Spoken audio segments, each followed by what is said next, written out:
మొన్న సబిత గారు, నేను, కోవా లక్ష్మి గారు, వికారాబాద్ మాజీ ఎమ్మెల్యే గారు, మేమందరం కూడా పరిగి పోలీస్ స్టేషన్లో లఘుచర్ల రైతులందరినీ పెట్టారు అంటే పరామర్శించడానికి వెళ్ళడం జరిగింది. నిజంగా వాళ్ళు చెబుతూ ఉంటే మా కళ్ళల్లో నీళ్ళు వచ్చాయి.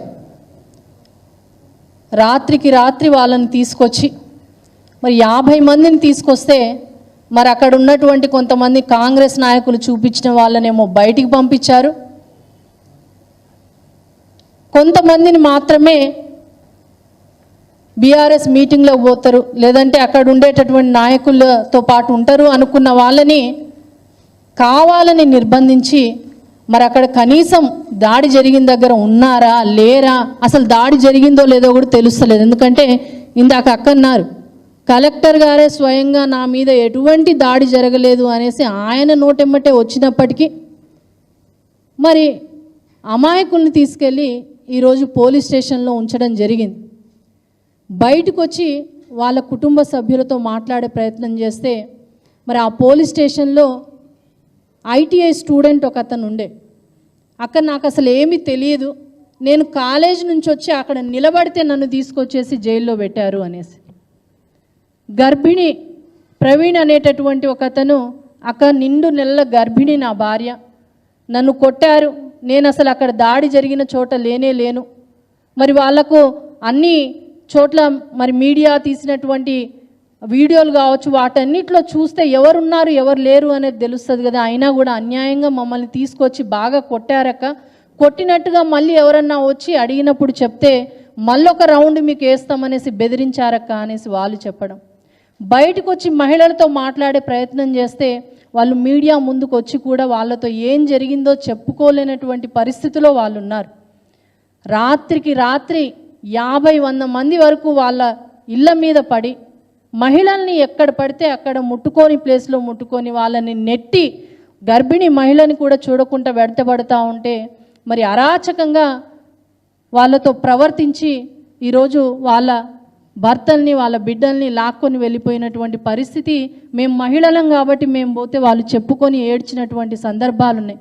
మీడియా ముందుకు వచ్చి చెప్పండి అమ్మా అంటే మాకు భయం అక్క, మేము మీడియా ముందుకు వస్తే మరి మా వాళ్ళని మళ్ళీ కుట్రలు చేస్తారేమో, మా వాళ్ళని మళ్ళీ పోలీస్ స్టేషన్లో ఉన్న వాళ్ళని కొడతారేమో, ఇబ్బంది పెడతారేమో, మాకు ఇక్కడ పరిగి అయితే దగ్గరక్క, మా వాళ్ళని కనీసం పోలీస్ స్టేషన్కి వచ్చి చూసుకుంటాము, మళ్ళీ ఎక్కడికో మారుస్తారంట, మరి మా వాళ్ళని మేము ఎట్లా చూసుకుంటాము అనేసి బాధలు పడ్డటువంటి పరిస్థితి.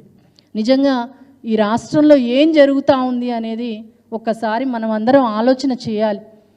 సొంత ఇలాఖా తెలంగాణ ముఖ్యమంత్రి రేవంత్ రెడ్డి గారి సొంత నియోజకవర్గము హోంశాఖ కూడా ఆయన దగ్గరనే ఉంది.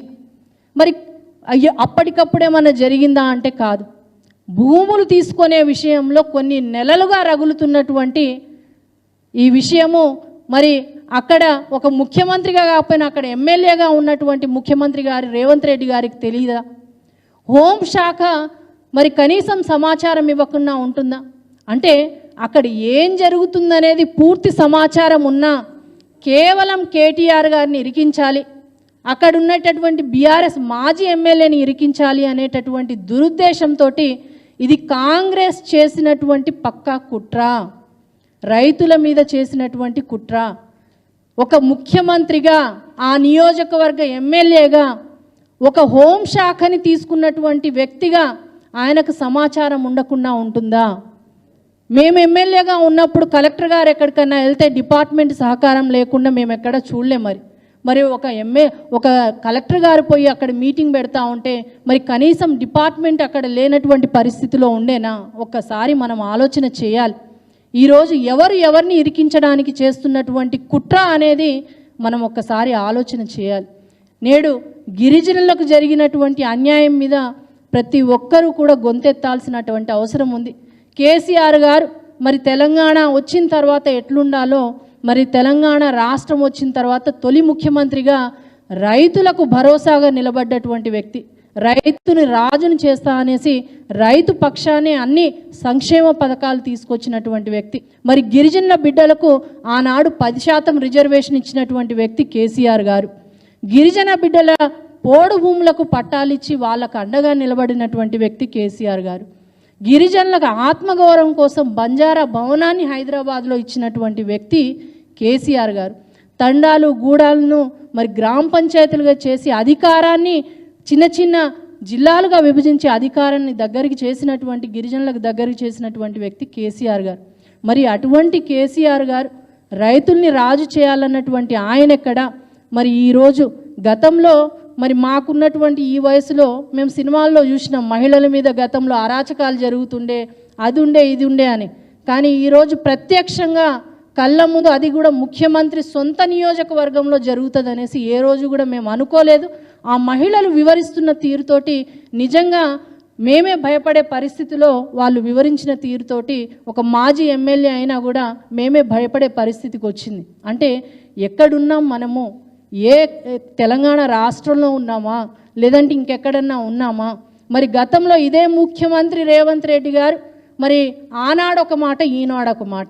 ఎక్కడో చిన్న అయ్యప్ప సొసైటీలో ఏదో జరిగితేనే మరి అక్కడ ఉన్న వాళ్ళు దొంగతనాలు చేశారా, దోపిడీలు చేశారా అని మాట్లాడినటువంటి వ్యక్తి. మరి నీ సొంత నియోజకవర్గంలో ఉన్న వాళ్ళందరూ రైతులే కదనయ్యా. మరి వాళ్ళు ఏమన్నా దొంగలా? ఏమన్నా ఎత్తుకుపోయారా? నీ రాజ్యం నుంచి ఏమన్నా తీసుకెళ్ళినటువంటిది ఏమన్నా ఉందా? లేదు కదా. మరి ఎంత అరాచకంగా నీ సొంత నియోజకవర్గంలో ఉన్నటువంటి రైతుల్ని కూర్చోబెట్టనుండే, మాట్లాడనుండే. మరి ఆనాడు ఎమ్మెల్యేగా నాకు ఓటు వేయమని ఏ విధంగా అయితే వాళ్ళ దగ్గరికి అడిగిన వాళ్ళందరినీ కూర్చోబెట్టి మరి ఇలా చేయాలనుకుంటున్నాము, మరి ఇలా మీ భూములు కావాలని వాళ్ళకి చెప్పనుండే. మరి అలా చేయలేదే.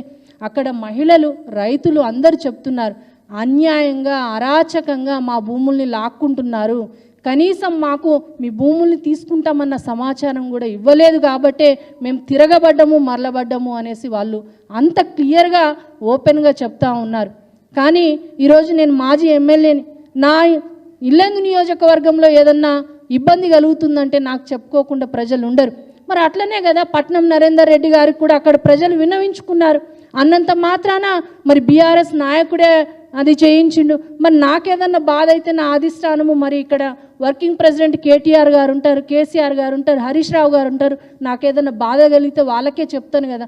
మరి నేను మాట్లాడినంత మాత్రాన కేటీఆర్ గారే చేయించారు అనేసి అనడం ఇది ఎంతవరకు న్యాయము అనేసి మేము అడుగుతా ఉన్నాం. అంటే ఇక్కడ కాంగ్రెస్ ప్రభుత్వము రేవంత్ రెడ్డి గారు చేస్తున్నటువంటి కుట్రను ఒక్కసారి గమనించాలి. మరి సొంతంగా హోంశాఖ నీ దగ్గర పెట్టుకొని, మరి మీ దగ్గరనే అన్నీ పెట్టుకొని ఈరోజు బీఆర్ఎస్ పార్టీని ఇటు కేటీఆర్ గారిని నిందించడం అనేది ఎంతవరకు సబబు? నేను ఒక గిరిజన బిడ్డగా, ఒక గిరిజన ఆడబిడ్డగా చెప్తా ఉన్నాను. ఆజ్ గ్వార్ భాయ్ ఉందని సేన రామ్ రామ్. ఆజ్ ఈరోజు అధికారంలో ఉంది కాంగ్రెస్ పార్టీ అంటే అది గిరిజన బిడ్డల దయాదాక్షిణ్యం మీదనే. ఈరోజు అటు మరి గూడాల్లో తండాల్లో ఒక్కసారి చూడాలి. కేసీఆర్ గారు ఎన్ని చేసినా కూడా మీరు చెప్పినటువంటి మోసపూరిత మాటలను నమ్మి ఒక్కసారి చూద్దామని గిరిజన ఆదివాసీ గూడెం బిడ్డలందరూ కూడా మీకు ఓటు వేసి గెలిపించారు. ఒక్కసారి చూస్తే ఈరోజు గద్దెనెక్కినందుకు ముఖ్య భూమిక గిరిజనులే ఉంటుంది. మరి అటువంటి గిరిజనులని ఈరోజు అరాచకంగా మీరు మీదబడి, డిపార్ట్మెంట్ వాళ్ళు మీదబడి ఇబ్బంది పెడతా ఉంటే, మరి ఒక ముఖ్యమంత్రి స్థానంలో ఉన్న వాళ్ళు కావచ్చు, ఈరోజు కాంగ్రెస్ నాయకులు కావచ్చు, ఎక్కడికి వెళ్ళారు అనేసి ప్రశ్నిస్తూ ఉన్నాం. బీజేపీ నాయకులు సైతం ఈరోజు బీఆర్ఎస్ పార్టీ చేయించింది అనేసి మాట్లాడడం ఎంతవరకు సబబు? అక్కడ గిరిజనుల మీద అన్యాయం జరుగుతూ ఉండే దాన్ని ఖండించే పరిస్థితిలో మీరు లేకపోగా ఈరోజు కేటీఆర్ గారిని, హరీష్ రావు గారిని, మరి అక్కడ ఉన్నటువంటి మాజీ ఎమ్మెల్యే నరేందర్ రెడ్డి గారిని నిందిస్తూ ఉన్నారు.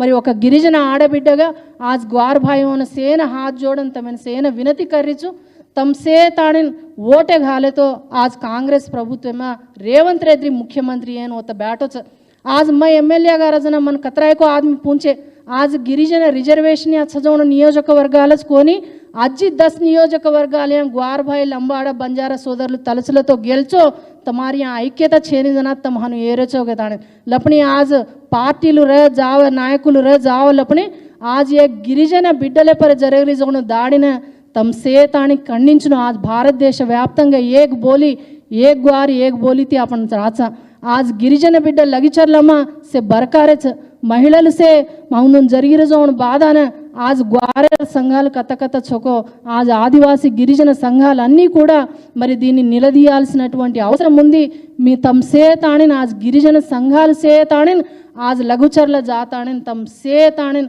ओतेरे ग्वार भाई उन सेन धैर्यं देणो आज से गांव छोड़ देताणि भारत हासेर परिस्थिति छ గతంలో భయపడిపోయేటోళ్ళేమో కానీ ఈరోజు కాంగ్రెస్ ప్రభుత్వంలో సొంత ముఖ్యమంత్రి ఇలాకాలోనే భయపడి ఊర్లు వదిలిపెట్టి వెళ్ళిపోయేటటువంటి పరిస్థితిలో ఈరోజు తెలంగాణ ప్రజలు ఉన్నారు అనేసంటే ఓమా గ్వార్ భాయ్ చమకన్ ధాంజార చగతో आज वोटे घालनो उन मोटो करनो आज परन आपण जमी कोसरे तक एवढी जारेचा आज ऐक्యంగా పోరాడేటటువంటి అవసరం అవకాశం आपल्याला आईचं तम सेत आणि ऐक्यता तरेत आणि आज गिरिजन बिड्डले पर जरगरी जाऊन प्रति दाड़ीने खंडिंचन आपण हमसे तेलंगाणा राष्ट्र प्रजल से तमाला अर्चगेताने उन अंडदंडल देर तमसे కథల్లో के ताणे आपण से ఐక్యంగా పోరాడనో के ताणे అలాగే తెలంగాణ మేధావులందరికీ కూడా అక్క వినతి చేశారు మేము కూడా వినతి చేస్తా ఉన్నాం బీఆర్ఎస్ పార్టీగా మరి గిరిజనుల పట్ల జరిగినటువంటి దాడి కావచ్చు ప్రజల పట్ల జరిగేటటువంటి ఏ దాడికైనా సరే మరి మేము ఉన్నాము అనేసి ఈ కాంగ్రెస్ ప్రభుత్వం చేస్తున్న అరాచకాలను ఖండించడానికి ప్రజల పక్షాన్ని నిలబడడానికి బీఆర్ఎస్ పార్టీ ఎప్పటికీ ఉంటుంది అయినా సరే తెలంగాణ మేధావులందరూ కూడా గమనించాలి ఈ రోజు మరి ఇచ్చినటువంటి హామీల్ని మరిచారు రైతులందర్నీ కూడా రోడ్డు నేశారు పండినటువంటి పంటను కొనే పరిస్థితి లేదు కానీ గిరిజనుల దగ్గర ఉన్నటువంటి భూముల్ని లాక్కునే కాడికి దిగజారింది కాంగ్రెస్ ప్రభుత్వము ఖచ్చితంగా ఒక గిరిజన బిడ్డగా బీఆర్ఎస్ పార్టీ మాజీ ఎమ్మెల్యేగా మరి బీఆర్ఎస్ మహిళా నాయకురాలుగా కూడా ఖండిస్తా ఉన్నాను అలాగే మహిళలందరికీ కూడా భరోసానిస్తా ఉన్నాము బీఆర్ఎస్ పార్టీ ఎవరైతే అక్రమంగా అరెస్టులు చేశారో మీ కుటుంబ సభ్యులందరికీ కూడా అండగా నిలబడుతుంది మీకు బెయిల్ వచ్చేంత వరకు కూడా బీఆర్ఎస్ పార్టీ మా కేటీఆర్ గారు మా నాయకులందరూ కూడా పోరాడడానికి సిద్ధంగా ఉన్నారు మేమందరం కూడా మీతో ఉంటాము आज ग्वार भाई न सेना हम अंडगा राचागे ताने तमेन सेना हाथ जोड़न मरोकसारी विनती कर रही हूँ धन्यवाद।